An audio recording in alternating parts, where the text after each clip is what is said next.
BSc nursing from government college versus BSc nursing from private college. बात अगर budget की हो तो no doubt government college is best, लेकिन हम कुछ और पॉइंट्स को कंसीडर करें जैसे कि quality education, infrastructure, residential cities, high cut off, तो इन सारे पॉइंट्स को देखने के बाद हमारे माइंड में एक कंपैरेटिव थॉट आता है, दैट इज प्राइवेट कॉलेज या गवर्नमेंट कॉलेज, किससे ज़्यादा अच्छा क्वालिटी एजुकेशन मिलेगा, साथ ही साथ किस टाइप के कॉलेज से बीएससी नर्सिंग करने पे इन फ्यूचर हमें एक सिक्योर जॉब मिलेगी। तो आज के वीडियो में हम यही डिस्कस करेंगे। Hey everyone, welcome to the channel. This is me Aakriti Singh, final year BSc nursing student. आज की वीडियो में मैं आपका बीएससी नर्सिंग का प्राइवेट कॉलेज और गवर्नमेंट कॉलेज से करने में किस में ज़्यादा बेनिफिट है, जॉब सिक्योरिटी कहाँ अच्छी मिलती है, ये सारी बातें, ये सारे डाउट्स मैं आपके आज इस वीडियो में क्लियर करूंगी। तो वीडियो को एंड तक देखिएगा। अभी के लिए फटाफट से चैनल को सब्सक्राइब करके बेल आइकन पे क्लिक कर लीजिए, जिससे अपकमिंग वीडियोस की सारी नोटिफिकेशन आपको मिलती रहे। तो बात करें हम अगर गवर्नमेंट कॉलेज की, सबसे पहले हम गवर्नमेंट कॉलेज को डिस्कस करेंगे एंड देन हम प्राइवेट कॉलेज को डिस्कस करेंगे।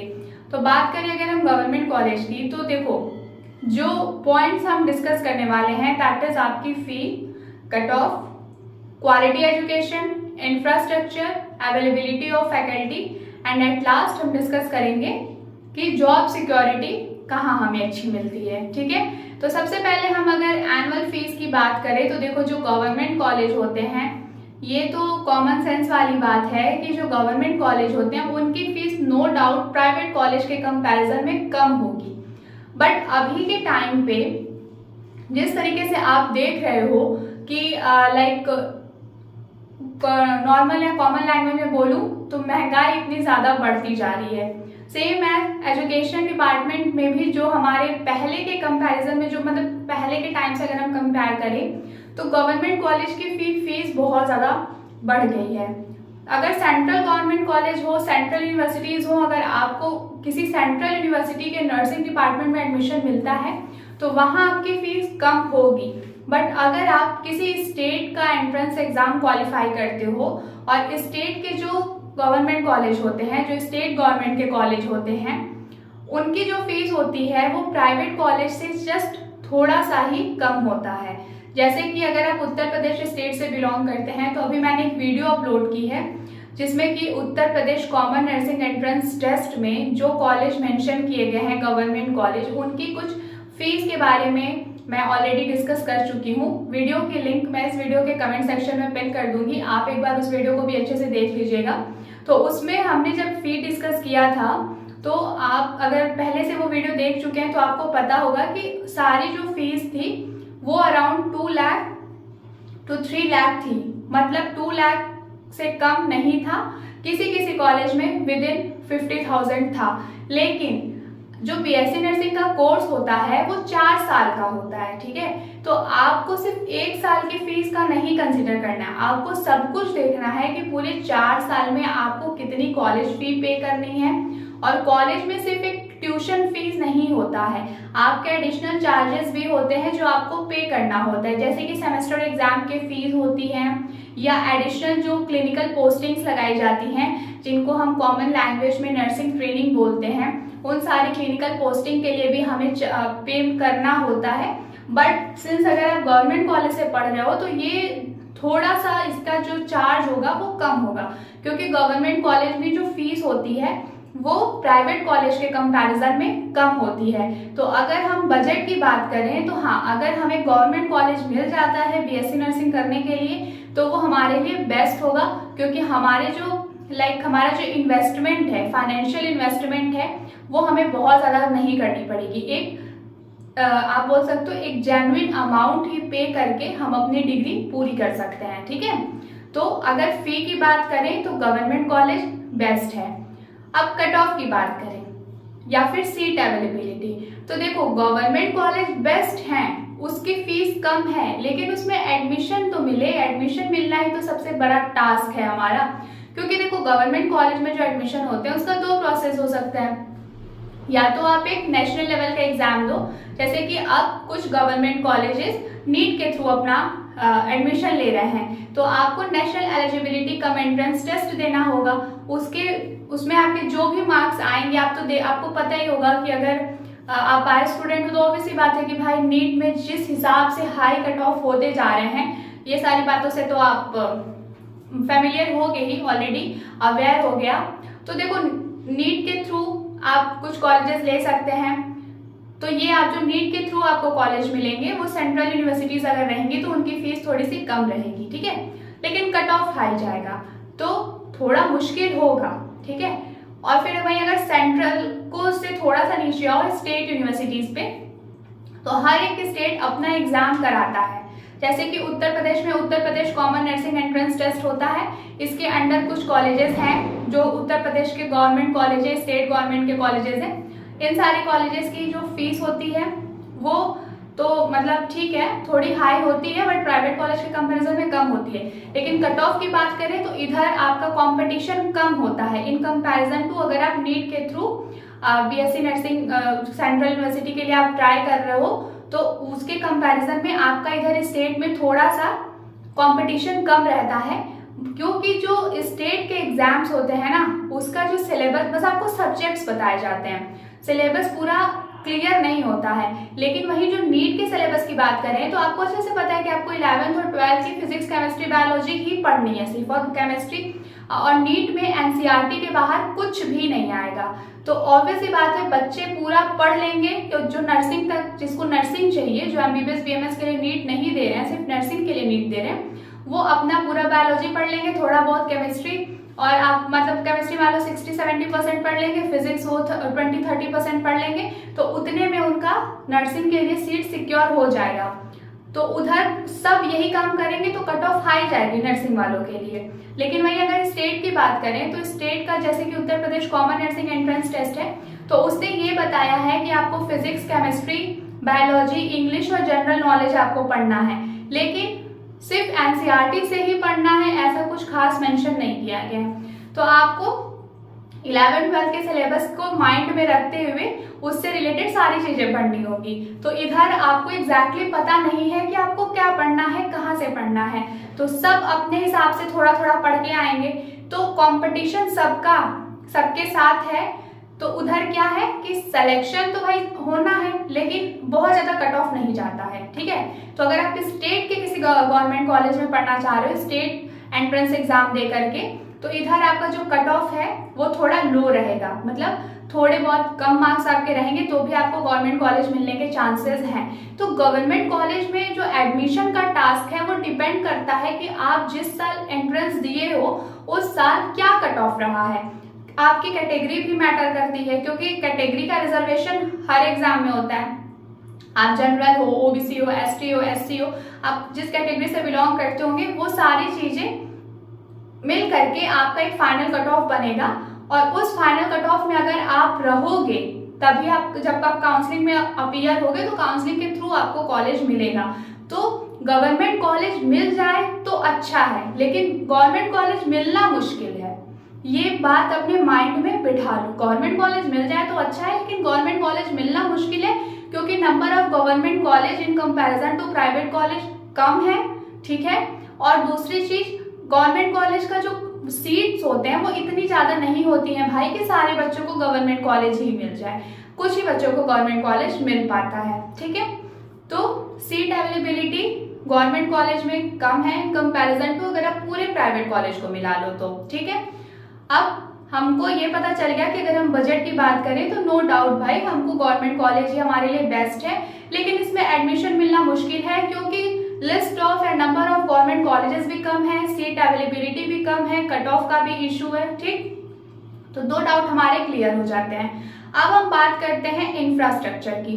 तो देखो आज के टाइम में हम, पहले क्या होता था, पहले एंशिएंट टाइम में गुरुकुलम सिस्टम था, तो जो स्टूडेंट्स होते थे वो अपने गुरु के आश्रम में जाते थे, वहां से शिक्षा लेते थे और फिर वापस अपने घर आते थे। बट टाइम बदल चुका है, अगर हमको पढ़ना है आज के टाइम में तो हमें एक अच्छी बिल्डिंग चाहिए, हमें अच्छे लैब्स चाहिए, साथ ही साथ हमें हमारी प्रैक्टिस के लिए एक वेल इक्विप्ड हॉस्पिटल चाहिए जिसमें हम अपनी नर्सिंग ट्रेनिंग अच्छे से पूरी कर सकें। तो देखो, जो अगर आप गवर्नमेंट कॉलेज से बीएससी नर्सिंग कर रहे हो तो गवर्नमेंट हॉस्पिटल, आपके कॉलेज से जो अटैच हॉस्पिटल होगा वो भी गवर्नमेंट होगा, और गवर्नमेंट हॉस्पिटल में जो नंबर ऑफ पेशेंट्स होते हैं वो बहुत ज़्यादा होते हैं, ठीक है, नंबर ऑफ पेशेंट्स बहुत ज़्यादा होते हैं। तो आपकी जो क्लिनिकल प्रैक्टिस होगी वो अच्छी होगी, क्योंकि आपको कई सारे पेशेंट्स मिलेंगे, डिफरेंट टाइप्स के पेशेंट्स मिलेंगे, आप उनको देखोगे, सीखोगे, अपना जो थियरी पढ़ रहे हो, नर्सिंग थियरीज पढ़ रहे हो, वो थियरीज आप प्रैक्टिकली उन पे अप्लाई कर सकते हो, आप सीख सकते हो क्या फाइनल आउटकम आए, सारी चीज़ें आप एनालाइज कर सकते हो। लेकिन अगर हम एकेडमिक बिल्डिंग की बात करें तो देखो, अब के टाइम में जो स्टेट गवर्नमेंट है या सेंट्रल गवर्नमेंट है, वो जो अपने स्टेट के कॉलेजेस को भी क्या बोल सकते हो, मॉडर्नाइज्ड कर रहे हैं, ठीक है। तो बिल्डिंग्स बन रही हैं, तो ये आप पे मतलब आपकी किस्मत पे डिपेंड करता है कि आपको कौन सा कॉलेज मिल रहा है, कौन सा गवर्नमेंट कॉलेज मिल रहा है, उसका इंफ्रास्ट्रक्चर कैसा है, न्यू है, ओल्ड है। कभी कभी ऐसा भी होता है, एक दो गवर्नमेंट कॉलेजेस में मैंने देखा है कि पूरा कॉलेज वेल इक्विप्ड है, अच्छी एकेडमिक बिल्डिंग्स हैं, न्यू बिल्डिंग्स हैं, फुल्ली सेंट्रलाइज्ड एसी है, लेकिन जो नर्सिंग वालों की बिल्डिंग है वो पुरानी है, थोड़ी सी टूटी फूटी है, एसी तो छोड़ो, ठीक से फैन भी नहीं है। तो ये सारी चीज़ें, इन सारी चीज़ों के बारे में मैं अभी कुछ नहीं कह सकती, ये तो आपको जब एडमिशन मिलेगा, आप एडमिशन के टाइम पे विजिट के लिए जाओगे, तभी आप वहाँ देख के डिसाइड कर पाओगे कि इंफ्रास्ट्रक्चर आपको अच्छा मिला है या नहीं मिला है। तो गवर्नमेंट कॉलेज में हम इंफ्रास्ट्रक्चर को लेकर के श्योर नहीं हो सकते हैं कि वो आपको अच्छा और वेल इक्विप्ड मॉडर्नाइज्ड मिलेगा या नहीं मिलेगा। लेकिन बात करें अगर नंबर ऑफ पेशेंट्स की, तो नो डाउट गवर्नमेंट हॉस्पिटल्स में जो पेशेंट्स होते हैं वो बहुत ज़्यादा आते हैं, क्योंकि भाई पैसे थोड़े कम लगते हैं, तो सब सोचते हैं कि गवर्नमेंट हॉस्पिटल में अपना इलाज करा लें तो आपको पेशेंट मिलेंगे, ये कंफर्म है। लेकिन अच्छी बिल्डिंग मिलेगी कि नहीं मिलेगी ये अभी नहीं बताया जा सकता, ठीक है। तो हमारा थर्ड जो बिल्डिंग को लेकर के, इंफ्रास्ट्रक्चर को लेकर के डाउट था, वो भी क्लियर होता है।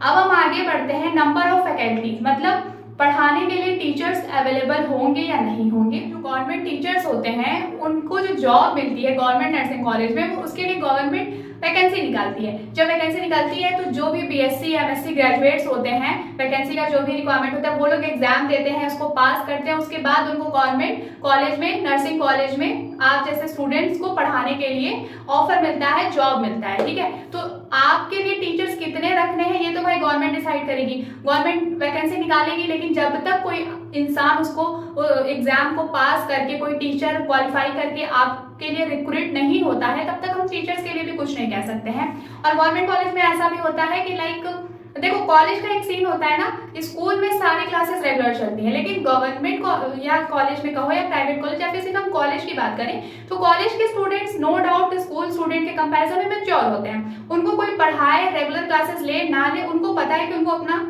सिलेबस पूरा करना है और एग्जाम में कैसे पास होना है। तो जो नंबर ऑफ फैकल्टीज होती हैं वो होंगी, बट मे बी आपको सारे सब्जेक्ट्स पढ़ाने के लिए टीचर्स अवेलेबल ना हो, मे बी, श्योर नहीं है। लेकिन कुछ गवर्नमेंट कॉलेजेस में ऐसा होता है कि मान लो अगर आपके किसी सेमेस्टर में 3-4 सब्जेक्ट है तो जरूरी नहीं है कि आपको तीनों चारों सब्जेक्ट के लिए अलग अलग टीचर मिले। कभी कभी हो जाता है कि एक ही टीचर थोड़ा थोड़ा सारा सब्जेक्ट पढ़ा देता है, क्योंकि गवर्नमेंट 4 टीचर नहीं रखेगी, शायद, मे बी, क्योंकि मोस्टली कॉलेजेस की यही कंडीशंस है। अगर कोई अच्छा सेंट्रल कॉलेज है तो भाई सेंट्रल के लिए मैं कुछ नहीं कह रही हूँ, क्योंकि नो डाउट भाई एम्स, बीएचयू ये सब की बात ही कुछ और है, लेकिन कभी कभी किसी स्टेट के कॉलेजेस जो होते हैं, स्टेट लेवल के जो कॉलेज होते हैं उसमें ऐसा हो जाता है। तो नंबर ऑफ फैकल्टीज के लिए स्टिल हमारे से पहले से कुछ नहीं कह सकते। जैसे सिंस बीएससी नर्सिंग आपका 4 साल का कोर्स है, तो इस कोर्स का ये होना है कि जो 4 साल का पूरा ड्यूरेशन है उस बीच आपको अच्छे से थियरी पढ़ाई जाए, अच्छे से प्रैक्टिकल्स कराए जाए, जो भी नर्सिंग प्रोसीजर्स है वो आपको बताया जाए, ताकि आप जब बीएससी नर्सिंग अपना कंप्लीट करो तो उसके बाद जो भी वैकेंसीज आए आप एंट्रेंस एग्जाम दो और आपको जॉब मिल जाए, ठीक है। तो गवर्नमेंट कॉलेज की अगर हम बात करें तो देखो, थियरी क्लासेस आपकी रेगुलर चले या ना चले, क्योंकि टीचर्स अगर रहेंगे, अवेलेबल रहेंगे तो थियरी क्लासेस चलेंगी, लेकिन अगर टीचर्स अवेलेबल नहीं रहेंगे तो हो सकता है आपके थियरी क्लासेस रेगुलर बेसिस पे ना चले। लेकिन बात जब हम नर्सिंग प्रैक्टिकल्स की करें और नर्सिंग क्लिनिकल स्किल की करें तो आपको भी जैसे मैं बताया कि गवर्नमेंट हॉस्पिटल में जो नंबर ऑफ पेशेंट्स होते हैं वो बहुत ज़्यादा आते हैं। तो जब आपको, क्योंकि हम जो मेडिकल वाले होते हैं like MBBS, BMS, BDS, nursing, paramedicals, इन सबको डमी से काम नहीं चलाना, हमें लाइव पेशेंट चाहिए चीज़ें सीखने के लिए। हाँ, वो बात अलग है कि हम अपने सीनियर्स के सुपरविजन में ही सारी चीज़ें सीखते हैं ताकि हमारे प्रैक्टिस की वजह से किसी और पेशेंट को हार्म ना पहुंचे। तो अगर हमारे पास नंबर ऑफ पेशेंट्स हैं तो टीचर्स को चांस मिलेगा कि वो आपको हॉस्पिटल लेके जाएं, वहाँ पे आपको चीज़ें सिखाएं। और जब आपके हॉस्पिटल में ड्यूटी लगती है तो वहाँ टीचर्स की नीड नहीं होती है, वहाँ आपके सीनियर्स होते हैं, वहाँ के जो नर्सिंग स्टाफ्स होते हैं, वही लोग आपको सारी चीज़ें बताते हैं। आप वहाँ डेली जाओगे, वार्ड में ड्यूटी करोगे, तो अपने सीनियर्स को देख करके भी आप बहुत सारी चीज़ें सीखोगे, फिर आप खुद से चीज़ें परफॉर्म करोगे और सीखोगे। तो थियरी क्लासेस गवर्नमेंट कॉलेज में रेगुलर चले या ना चले, लेकिन बात जब क्लिनिकल स्किल की आती है, नर्सिंग क्लिनिकल स्किल्स की, तो आपको जो हॉस्पिटल का काम है वो बहुत अच्छे से आ जाएगा, क्योंकि नंबर ऑफ पेशेंट्स बहुत ज़्यादा होते हैं गवर्नमेंट कॉलेजेस में, गवर्नमेंट कॉलेज के हॉस्पिटल में। तो भाई जब नंबर ऑफ पेशेंट हैं तो जो क्लिनिकल स्किल है वो सीखने का मौका अच्छा मिलता है। तो अगर क्लिनिकल स्किल वाली चीज़ों को हम करें, क्योंकि देखो आप एक नर्स हो तो ऑब्वियसली बात है आपको सारी क्लिनिकल प्रोसीजर्स आने चाहिए, ठीक है। एक नर्स का काम जैसे कि IV कैनुला लगाना, इंजेक्शन लगाना, मेडिकेशन की डोज के रिगार्डिंग आपको चीज़ें पता होनी चाहिए, आपको एक इमरजेंसी पेशेंट को हैंडल करना आना चाहिए। ये सारी चीज़ें आपको गवर्नमेंट कॉलेज के हॉस्पिटल में बहुत अच्छे से सीखने को मिलेगी। तो अगर आपको गवर्नमेंट कॉलेज मिल जाता है लकीली, और आपकी थियरी क्लासेस भले अच्छी ना चले, क्योंकि थियरी तो यार आप बुक से खुद भी पढ़ सकते हो, लेकिन हॉस्पिटल में जो आपकी प्रैक्टिस होगी, जो ट्रेनिंग होगी, वो बहुत बेस्ट होगी, ठीक है। तो गवर्नमेंट कॉलेज का ये बेनिफिट होता है कि आपकी जो हॉस्पिटल की ट्रेनिंग होती है, जो आपकी नर्सिंग ट्रेनिंग होती है, वो बहुत बेस्ट होती है, ठीक है। तो हमने हमारा ये डाउट भी क्लियर किया। अब जॉब सिक्योरिटी की बात करें तो देखो, जो जॉब की सिक्योरिटी होती है वो स्टूडेंट खुद डिसाइड करता है, चाहे वो nursing college, government nursing college का स्टूडेंट हो या वो प्राइवेट नर्सिंग कॉलेज का स्टूडेंट हो। क्योंकि जब वैकेंसी आती है किसी भी पोस्ट के लिए, किसी भी नर्सिंग पोस्ट के लिए जब वैकेंसी आती है, तो उसमें कुछ ऐसा नहीं रहता है कि गवर्नमेंट कॉलेज वाले बच्चों को जॉब मिलेगी या प्राइवेट कॉलेज वाले बच्चों को जॉब मिलेगी। जॉब उसे ही मिलेगी जो एक्चुअल में उस जॉब के काबिल होगा। क्योंकि जब भी किसी जॉब के लिए वैकेंसी आती है तो उसमें बहुत सारे एग्जाम्स के लेवल होते हैं। अब तो BSc नर्सिंग एग्जाम्स के लेवल बहुत ज़्यादा हाई कर दिए गए हैं। पहले आपका प्री और मेंस रिटन होता है, फिर उसके बाद इंटरव्यू होता है, क्लिनिकल स्किल्स चेक किए जाते हैं, ऑस्की होता है, कई सारे एग्जाम के लेवल को जो बच्चा पास करेगा वही वो फाइनल जॉब लेगा। अब वो स्टूडेंट चाहे प्राइवेट कॉलेज का हो, गवर्नमेंट कॉलेज का हो, इससे कोई मतलब नहीं है। तो अगर आप गवर्नमेंट कॉलेज से पढ़ रहे हैं तो आपका ये बेनिफिट हो सकता है कि आपको जो ट्रेनिंग बताई गई है, जो आपकी नर्सिंग प्रैक्टिस है, वो बहुत स्ट्रांग है। आपका क्लिनिकल प्रैक्टिस, क्लिनिकल स्किल बहुत स्ट्रांग है। थियरी आपने खुद से पढ़ के स्ट्रांग कर ली है, तो ओवरऑल आप तैयार हो एक अच्छी जॉब के लिए। लेकिन जस्ट बिकॉज आपने गवर्नमेंट कॉलेज से पढ़ाई की है इसलिए आपको जॉब दे दी जाए, तो ये पॉसिबल नहीं है। आप गवर्नमेंट कॉलेज से पढ़ाई अच्छे से किए हो और जब आप किसी भी वैकेंसी के लिए एग्जाम देंगे, किसी भी जॉब के लिए एग्जाम देंगे, आप उस एग्जाम को क्लियर करेंगे तभी आपको जॉब मिलेगी। तो आप गवर्नमेंट कॉलेज से अगर आप सिर्फ इसलिए पढ़ना चाहते हो कि आपको तुरंत जॉब मिल जाएगी, तो ये माइंडसेट अपना चेंज कर लो। क्योंकि आप गवर्नमेंट कॉलेज से पढ़ो चाहे प्राइवेट कॉलेज से पढ़ो, जॉब आपको तभी मिलेगी जब आप उस जॉब के लिए जो भी आपका रिक्वायरमेंट है, जो भी क्राइटेरिया सेट किया गया है एग्जाम का, इंटरव्यू का, क्लिनिकल टेस्ट का, जब आप उन सारी चीजों को पास करोगे तभी आपको जॉब मिलेगा। तो जस्ट बिकॉज गवर्नमेंट कॉलेज से नर्सिंग BSc नर्सिंग कर लिए, इसका मतलब ये नहीं कि तुरंत गवर्नमेंट जॉब मिल जाएगी। जॉब आपको तभी मिलेगी जब आप अच्छे से पढ़ाई करके जो भी वैकेंसी का एग्जाम वगैरह होगा उसको क्लियर करोगे, ठीक है। तो हमने फीस डिस्कस कर लिया, ठीक है, इंफ्रास्ट्रक्चर डिस्कस कर लिया, कट ऑफ एडमिशन प्रोसेस वगैरह डिस्कस किया, नंबर ऑफ फैकल्टी डिस्कस किया और नंबर ऑफ पेशेंट भी हमने डिस्कस कर लिया इस वीडियो में, and job security and quality education, सारी चीजें गवर्नमेंट कॉलेज के रिगार्डिंग जो मुझे लगती थी आपका डाउट क्लियर करने के लिए मुझे आपके साथ डिस्कस करना चाहिए, वो इस वीडियो में मैंने आपके साथ डिस्कस किया है। ये सारी पॉइंट्स गवर्नमेंट कॉलेज के लिए था। अब हम देखते हैं इन सारी चीजों को प्राइवेट कॉलेज के साथ कंपेयर करके। ओके सो डियर स्टूडेंट्स, अब चलो हम प्राइवेट कॉलेज के बेनिफिट्स मतलब एडवांटेज डिसएडवांटेज को हम फटाफट से डिस्कस करते हैं। तो सबसे पहले अगर हम प्राइवेट कॉलेज के एनुअल फीस की बात करें तो भाई प्राइवेट कॉलेज में मोटा पैसा आपको खर्चा करना पड़ेगा BSc नर्सिंग की डिग्री लेने के लिए, क्योंकि जो फीस होती है वो 4 साल की ड्यूरेशन की अगर हम बात करें तो अकेली फीस ही आपकी 4 लाख से लेकर के 7 लाख तक हो सकती है। Up to 4 lakh to 7 lakh तक आपको पे करना हो सकता है अपने पूरे 4 साल के कोर्स ड्यूरेशन में, सिर्फ और सिर्फ एनुअल फीस। उसके अलावा प्राइवेट कॉलेज में बहुत सारे चार्जेस लिए जाते हैं, जैसे कि सेमेस्टर एग्जाम का चार्ज लिया जाएगा। जब भी आपको कोई नई चीज सिखाई जाएगी, भले से आपको किसी हॉस्पिटल में भेजा जाए और आप उस हॉस्पिटल में जाकर नौकरों की तरह काम करें, लेकिन आपको जस्ट उस पोस्टिंग पे जाना है अपनी डिग्री का पूरा करने के लिए, उसके लिए भी आपको पैसे देने पड़ते हैं। 1000 रुपए, 1500, 2000, 3000, जिस तरीके का आपसे आपका कॉलेज डिमांड करता है। क्योंकि मैं प्राइवेट कॉलेज से पढ़ रही हूँ, अभी फिलहाल मैं फाइनल ईयर में हूँ, और इन जो 4 साल का ड्यूरेशन है इसमें मेरे बहुत पैसे खर्च हुए हैं। कई बार तो ऐसा हुआ है कि मुझे मेरे अपने पर्सनल खर्चे के लिए मेरे लिए पैसे मेरे घर से आए थे, मैंने वो पैसे भी कॉलेज को पे किया है। तो भाई फीस के अलावा भी अगर आप प्राइवेट कॉलेज से बीएससी नर्सिंग करोगे तो फीस के अलावा भी आपको बहुत पैसा खर्च करना पड़ेगा।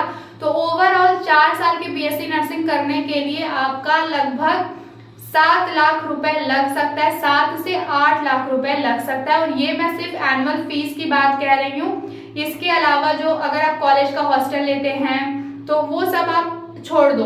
तो पूरा ओवरऑल अगर हम काउंट करें तो शायद मेरी बात झूठी लगे कुछ लोगों को, लेकिन मैं खुद प्राइवेट कॉलेज से कर रही हूँ और मुझे पता है ओवरऑल सब कुछ आपका रहने का और जो आपके असाइनमेंट्स का खर्च होता है, क्योंकि प्राइवेट कॉलेज ना असाइनमेंट पे बहुत पैसे खर्च कराता है। Waste of money, waste of time and waste of everything.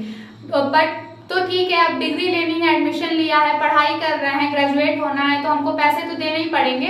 तो ओवरऑल 8 से 10 लाख रुपए का बजट बना लेना पूरे 4 साल में आपको। हाँ, ये है कि आपको एक साथ पूरे 8 से 10 लाख नहीं पे करने होंगे, लेकिन 4 साल में थोड़े थोड़े करके आप टोटल 8 से 10 लाख रुपए आपके लग जाएंगे बीएससी नर्सिंग करने में। क्योंकि आपकी अकेली फीस ही पूरे 4 साल की 6-7 लाख रुपए, 8 लाख रुपए लग जाएगी।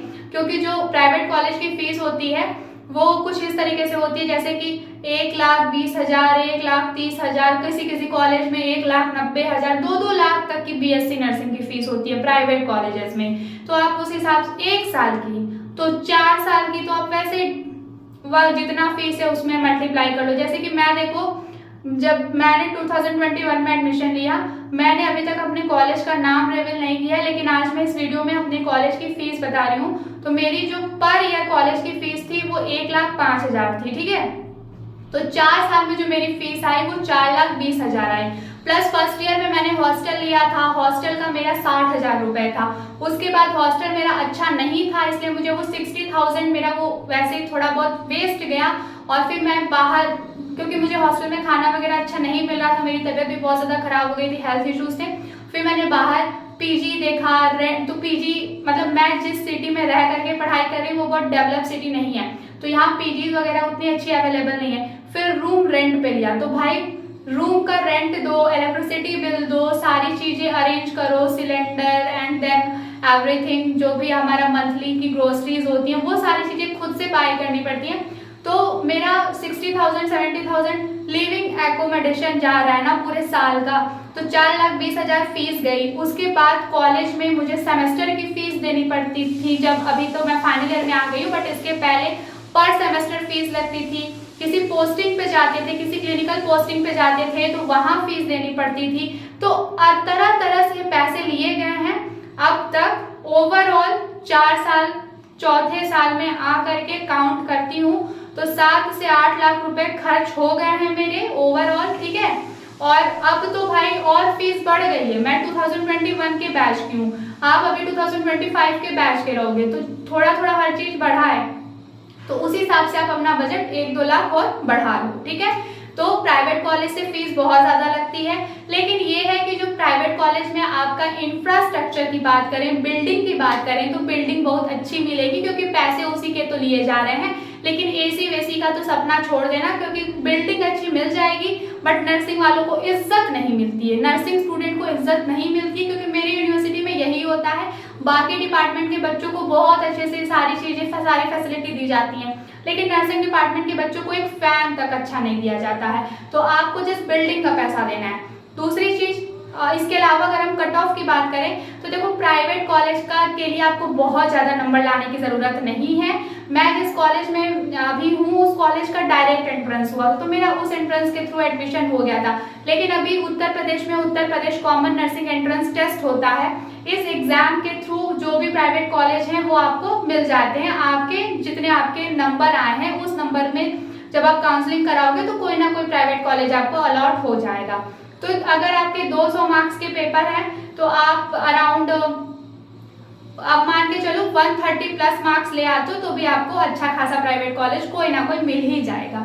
तो प्राइवेट कॉलेज में कट ऑफ का बहुत ज़्यादा टेंशन लेने का नहीं कि बड़े भाई बहुत पढ़ना है, ऐसा वैसा नहीं। To be very honest, normal पढ़ोगे तो भी कोई ना कोई कॉलेज मिल ही जाएगा।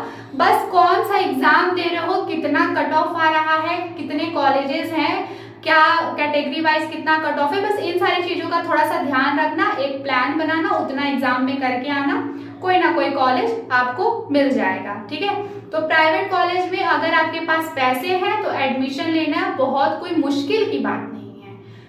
सॉरी, मैं कुछ नेगेटिव सेंस में नहीं बता रही हूँ, मैं खुद प्राइवेट कॉलेज से पढ़ रही हूँ, बट मैं ऐसा इसलिए कर रही हूँ क्योंकि मेरे टाइम पे लॉकडाउन लगा हुआ था और मेरी नीट की प्रिपरेशन अच्छी नहीं हो पाई थी, इसलिए मुझे अपने नीट के सपने को हमेशा के लिए वहीं पे ड्रॉप करना पड़ा और अभी प्राइवेट कॉलेज से बीएससी नर्सिंग करना पड़ा। लेकिन आज के टाइम में अगर मैं 2021 में करूँ बट 2025 में अगर कोई बीएससी नर्सिंग करता है प्राइवेट कॉलेज से तो जितने मेरे पैसे लगे हैं उससे 2-3% ज्यादा ही पैसे आज के बच्चों को पे करना पड़ेगा। ठीक है, क्योंकि इवन मेरे भी कॉलेज की फीस बढ़ चुकी है। तो आप उस हिसाब से जो मैंने बातें आपको बताई हैं अपना माइंड सेट कर लो, ओवरऑल कितना बजट आपका लगना है। तो बिल्डिंग तो मिल जाएगी, कट ऑफ भी बहुत ज्यादा हाई नहीं जाता, प्राइवेट कॉलेज में एक नॉर्मल लेवल का भी मार्क्स ले आओगे तो आपको एडमिशन मिल जाएगा। ठीक है, फैकल्टी की बात करें तो भाई इतने पैसे ले रहा है कॉलेज तो ऑब्वियस ही बात है आपको टीचर्स देगा, भले वो टीचर बहुत अच्छी क्वालिटी वाला टीचर ना हो, एक नॉर्मल एवरेज टीचर ही हो जिसको जस्ट बुकिश नॉलेज ही है, लेकिन फिर भी टीचर्स अवेलेबल रहेंगे। ठीक है, टीचर्स आपको पढ़ाने के लिए अवेलेबल रहेंगे, आपके क्लासेस भी रेगुलर चलेंगे। प्राइवेट कॉलेज में क्लासेस रेगुलर चलेंगी क्योंकि होता है ना इतने पैसे लिए हैं, दिखाना है, बाहर अपना एक इन्फ्लुएंसर वाला काम करना है तो टीचर्स मिल जाएंगे आपको प्राइवेट कॉलेज में, क्लासेस भी चलेंगी। अब वो क्लासेस कैसी चल रही हैं ये तो टीचर पे डिपेंड करता है कि टीचर को कितना आ रहा है। टीचर को आएगा तो अच्छा पढ़ाएगा, नहीं आएगा तो जैसे ऐसे ही भगा के सिलेबस कवर करा देगा। ठीक है, तो ये है फैकल्टी और क्लासेस की बातें। पेशेंट क्लिनिकल प्रैक्टिस की अगर बात करें तो क्लिनिकल प्रैक्टिस होती है वो इस पे डिपेंड करता है कि आपको किस किस टाइप के पेशेंट से एक्सपोजर हो रहा है। आप अपने 4 साल के बीएससी नर्सिंग के कोर्स में किस तरीके के पेशेंट देख रहे हो। तो देखो, अगर आपका कॉलेज प्राइवेट है तो आपको हॉस्पिटल भी तो प्राइवेट होगा और प्राइवेट हॉस्पिटल की फीस आपको पता ही है कितनी ज्यादा होती है वहां अपना ट्रीटमेंट कराने का, तो वहां वही पेशेंट आएंगे जिनके पास पैसे होंगे। तो जो नंबर ऑफ पेशेंट होते हैं प्राइवेट कॉलेज के हॉस्पिटल में वो थोड़े कम होते हैं in comparison to government hospital, और ये बात आपको पता होगी, मुझे बताने की जरूरत तो नहीं है बट फिर भी मैं बता रही हूँ। तो जो क्लिनिकल प्रैक्टिस है हो सकता है प्राइवेट कॉलेज वाले बच्चों की जो क्लिनिकल प्रैक्टिस है वो थोड़ी सी लो हो, वीक हो in comparison to government college वाले बच्चे। क्योंकि देखो, मैं अगर ऑनेस्टी से बताऊं तो भाई मैं बेसिक चीजें जानती हूँ, जैसे कि इंजेक्शन, मेडिकेशन, कैनुलाइजेशन, कैथेटराइजेशन, ये सारी चीजें मुझे पता है। लेकिन वही अगर मुझे किसी इमरजेंसी पेशेंट को बोला जाए कि आप इसका एयरवे सेव करो इमरजेंसी पेशेंट के साथ, तो कहीं ना कहीं मैं थोड़ा हेजिटेट हो जाऊंगी क्योंकि मेरी प्रैक्टिस उतनी अच्छी नहीं है and I am not feeling ashamed of admitting this reality. भाई जो सच है वो सच है। मैं अभी ट्रेनिंग पीरियड में हूँ, अभी मैं इंटर्नशिप में हूँ, बट स्टिल मुझे ऐसा कॉन्फिडेंस नहीं है कि मैं एक इमरजेंसी पेशेंट को बचा लूंगी, क्योंकि मेरी जो ट्रेनिंग है, मेरी जो प्रैक्टिस है वो उतनी ज्यादा बेस्ट क्वालिटी की नहीं है। ठीक है, तो जो रियलिटी है वो रियलिटी मैंने आपको बता दी। ठीक है, सर्जरी की बात करें तो मैं सर्जरी असिस्ट नहीं कर सकती क्योंकि मुझे नहीं पता है, मेरा एक्सपोजर नहीं हुआ है, मेरी ट्रेनिंग नहीं हुई है। बट मे बी एक गवर्नमेंट कॉलेज की जो फाइनल ईयर की स्टूडेंट होगी उसको पता होगा क्योंकि उसके हॉस्पिटल में ये सारी फैसिलिटीज उसको प्रोवाइड कराई गई होंगी, शायद, मैं श्योर नहीं हूँ। लेकिन मैं अपने मैटर में बिल्कुल श्योर हूँ कि मैं प्राइवेट कॉलेज से बीएससी नर्सिंग कर रही हूँ and to be very honest मुझे सर्जरी का कुछ भी नहीं पता। सर्जरी कैसे असिस्ट करना है मुझे नहीं पता, क्योंकि मेरी पोस्टिंग अभी उतना कुछ हाई लेवल का नहीं लगा, बट जो बेसिक नर्सिंग प्रोसीजर्स हैं वो मुझे आता है। तो मैं अपने लेवल पे बेस्ट हूँ, मैं इतना कह सकती हूँ कि मैं अपने लेवल पे बेस्ट हूँ। लेकिन अगर मैं बेस्टेस्ट ऑफ बेस्ट की बात करूँ तो नहीं भाई, मैं सिर्फ अपने लेवल पे बेस्ट हूँ, ठीक है। तो high fees, low cut off, good infrastructure, regular classes but less clinical experience, ये सारी बातें आप प्राइवेट कॉलेज में अपने माइंड में रखना, ठीक है। अब क्वालिटी एजुकेशन की बात करें तो वो तो आपके टीचर पे डिपेंड करता है कि आपको जो लेक्चरर है आपका वो आपको कैसा पढ़ा रहा है। प्राइवेट कॉलेज वाले आपके लिए लेक्चरर हायर कर देंगे, आपके लिए टीचर बुला देंगे, लेकिन अच्छा टीचर बुलाएं इसकी गारंटी नहीं है। तो प्राइवेट कॉलेज के बच्चों को भी थियरी अपने से ही पढ़नी होती है, अपने ऊपर कॉन्फिडेंस रखो। बाकी क्लिनिकल्स में आप जब जाओगे हॉस्पिटल में ड्यूटी करने तो वहाँ पे स्टाफ रहते हैं, नर्सिंग स्टाफ रहते हैं, आपके सीनियर्स रहते हैं, वो आपको काफी सारी चीजें सिखाएंगे, ठीक है। तो ये इस तरीके से कुछ चीजें थी, कुछ बातें थी, कुछ रियलिटी थी जो मैंने आपको बताई। अब जॉब सिक्योरिटी, मन में डाउट आ गया होगा कि अरे यार प्राइवेट कॉलेज के बच्चों को क्लिनिकल तो आता ही नहीं है तो जॉब कैसे मिलेगी। ना ना, ऐसा कुछ डरने वाली बात नहीं है, रियलिटी है। बट आता नहीं है इसका मतलब ये थोड़ी कि वो कभी सीख भी नहीं सकते। आप जितना सीखने की कोशिश करोगे आप सीखोगे। अपॉर्चुनिटी दोनों बच्चों को मिलती है, गवर्नमेंट कॉलेज के बच्चों को भी मिलती है, बस हो सकता है कि गवर्नमेंट कॉलेज के बच्चों के पास नंबर ऑफ पेशेंट ज्यादा हो और प्राइवेट कॉलेज के बच्चों के पास लेस नंबर ऑफ पेशेंट हो, लेकिन पेशेंट तो दोनों के पास ही है ना। तो अगर स्टूडेंट सीखना चाहता है तो वो भी सीख सकता है, प्राइवेट कॉलेज वाला बच्चा भी सीख सकता है, गवर्नमेंट कॉलेज वाला बच्चा भी सीख सकता है। और जब जॉब की बात आती है तो जॉब आपको कब मिलेगी, जब आप अपने 4 साल बीएससी नर्सिंग पूरा कर लोगे, जब आप रजिस्टर्ड हो जाओगे, आपको प्रैक्टिस के लिए लाइसेंस मिल जाएगा, उसके बाद ही तो आप किसी फॉर्म को फिल करोगे। उतने टाइम में आप अपनी थियरी तैयार कर लो, जितना कुछ हॉस्पिटल में सीखे हो उतना पढ़े रहो, उतनी चीजों को लेकर कॉन्फिडेंट रहो। जब वैकेंसी आएगी तो उस वैकेंसी का फॉर्म फिल करना, अच्छे से एग्जाम देना, इंटरव्यू देना, सब कुछ दे करके जब आप सेलेक्ट हो जाओगे तो जब आप जॉब पे जाओगे तो किसी भी जॉब में पहले आपकी ट्रेनिंग होती है 3 महीने 6 महीने। उस ट्रेनिंग में आपको वो सारी चीजें सिखा दी जाएंगी जो आप अपने स्टूडेंट फेज में नहीं सीख पाए हो। तो क्लिनिकल्स अगर नहीं आता है तो उसके लिए टेंशन लेने की बात नहीं है, थोड़े बहुत बेसिक नॉलेज ही जरूरी है, क्योंकि भाई एंट्रेंस में बेसिक चीजें पूछी जाती हैं, क्योंकि एडवांस चीजें तो वो आपको जब जॉब के लिए हायर करेंगे तो आपको ट्रेनिंग में बता देंगे, ठीक है। तो जॉब सिक्योरिटी की बात करें तो जॉब सिक्योरिटी दोनों के पास है, चाहे वो गवर्नमेंट कॉलेज का बच्चा है चाहे वो प्राइवेट कॉलेज का बच्चा है, क्योंकि जब वैकेंसी आती है तो वो दोनों कॉलेज के बच्चों के लिए सेम होता है, अपॉर्चुनिटी दोनों कॉलेज के बच्चों के पास है, ठीक है। जॉब प्राइवेट कॉलेज वाले बच्चे को भी मिल जाएगी, गवर्नमेंट कॉलेज वाले बच्चे को भी मिल जाएगी, सिर्फ वो बच्चा इंटेलिजेंट होना चाहिए। अगर उस बच्चे में पोटेंशियल है तो जॉब वो एंट्रेंस क्वालिफाई कर लेगा, इंटरव्यू में सेलेक्ट हो जाएगा तो जॉब तो उसको मिल ही जाएगी, है ना। बस डिफरेंस इतना है कि जो गवर्नमेंट कॉलेज की फीस होती है वो थोड़ी कम होती है, लेकिन कट ऑफ हाई जाता है, कंपटीशन टफ होता है, क्योंकि हर किसी को गवर्नमेंट कॉलेज ही चाहिए, सब सोचते हैं कम पैसे में डिग्री मिल जाए। लेकिन जो प्राइवेट कॉलेज है उसकी फीस बहुत ज्यादा होती है और उसमें एडमिशन लेने के लिए आपको बहुत ज्यादा कम्पीट करने की जरूरत नहीं है, नॉर्मल का कोई भी कॉलेज आपको मिल जाएगा, ठीक है। तो ये कुछ पॉइंट्स थे BSc nursing from government college versus BSc nursing from private college के बीच कंपैरेटिव पॉइंट्स, जो मेरे अकॉर्डिंग जो भी मुझे सही लगा वो मैंने इस वीडियो में आपके साथ शेयर किया।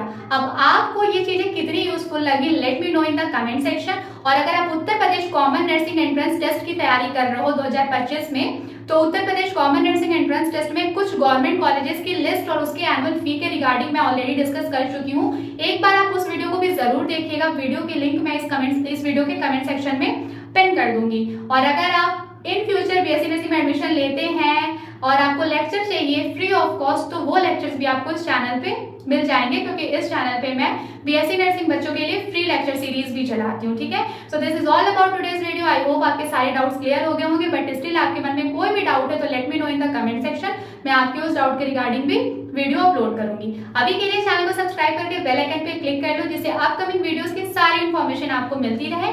तो अपना ध्यान रखो, मन लगा के तैयारी करो। अगर आप बीएससी नर्सिंग में एडमिशन लेना चाहते हो, आई विश कि आपको एक अच्छा कॉलेज मिले और आपकी एक बीएससी नर्सिंग की जर्नी बहुत ही स्मूथ और जॉयफुल हो। अपना ध्यान रखो, हम जल्दी मिलेंगे नेक्स्ट वीडियो में।